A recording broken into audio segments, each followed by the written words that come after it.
वो बार बार बोल रहा था आप कुरान पढ़े हो कि नहीं, कुरान पढ़ो, कुरान हिंदी में। अब मेरे को तो पता ही नहीं है हिंदी में है कि उर्दू में। मैं बोली वो तो उर्दू में है, मैं कभी नहीं पढ़ी, मुझे उर्दू नहीं आती। तो बोले हिंदी में भी है, वो हिंदी में पढ़ो। मैं ना उसका टीचर रहा हूँ कुरान का 11 साल। तो मैंने बोला फिर आप खच्चर क्यों चला रहे हो जब उसके टीचर रहे हो। तो उसका कोई जवाब नहीं दिया। इतने में उसके पास फ़ोन आ गया। उसका फ़ोन यहाँ पे लगा हुआ था पैर पे इतना बड़ा। हाँ, वो फ़ोन से बात करता है, फ़ोन लिया है ऐसे, फ़ोन से बात करता है, हेलो मैं, हाँ 20 लोगों का ग्रुप आ रहा है ऐसे करके। तो फिर मेरे वहीं से माइंड मेरा थोड़ा सा, मैंने कहा मेरे को ऊपर नहीं जाना, मेरे को मिनी स्विट्ज़रलैंड नहीं घूमना। मैंने कहा मेरे को वापस जाना है, सब लोगों से इनसे बोला।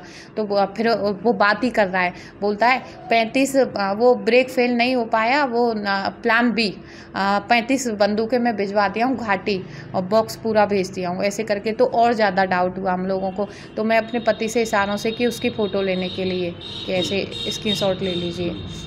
वो वीडियो बनाए, वीडियो में उसका स्क्रीनशॉट लिया। मेरे फ़ोन में वीडियो बनाते हैं स्क्रीनशॉट आ जाता है, तो उसका फ़ोटो ले लिया था हम लोगों ने। यही हमसे बार बार कुरान की बात कर रहा था। यही मेरे से ये बोला था कि आप अमरनाथ कभी आइए, हम आपको बिना उसके रजिस्ट्रेशन के ले जाएंगे। मुझे बिना रजिस्ट्रेशन के मैं क्यों जाऊँगी अमरनाथ। और यही मेरे से ये बोला था कि आप कितने लोग हैं आपके साथ, हिंदू हैं कि मुस्लिम हैं। तो मैंने झूठ बोला था कि मेरे साथ जितने भी लोग आए वो मुस्लिम आए, क्योंकि मेरे को इसके इरादे सही नहीं लग रहे थे।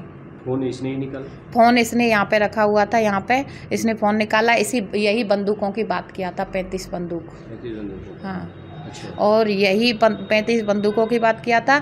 यही हमसे कुरान के लिए बोला था कि मैं कुरान का टीचर रहा हूँ। पहलगांव कांडेर पर काश्मीर जुड़े शुरू হয়েছে চিরুনি তল্লাশি। হিন্দু নিধনকারী জঙ্গিদের খুঁজতে গিয়ে নিহত বাংলার কমান্ডো। উধমপুরে জঙ্গিদের সঙ্গে গুলির লড়াই নিহত প্যারা কমান্ডো ঝন্টু শেখ। জম্মুর মিলিটারি হাসপাতালে ঝন্টুকে গান স্যালুট।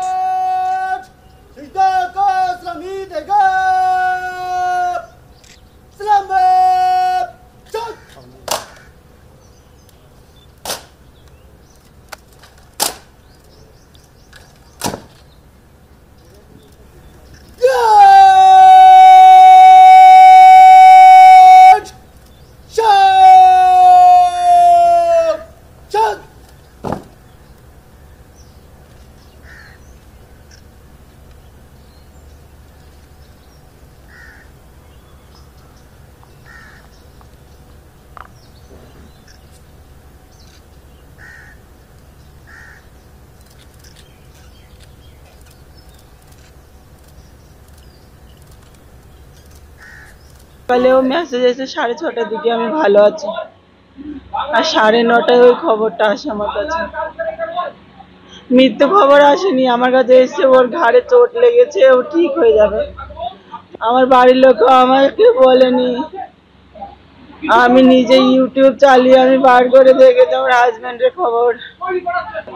বাড়িটা কমপ্লিট করার ইচ্ছে ছিল, ছেলে মেয়েদের উচ্চ শিক্ষিত করার ইচ্ছে ছিল। আমার স্বামীকে যে এরকম ভাবে হত্যা করেছে তাদের শাস্তি চাই।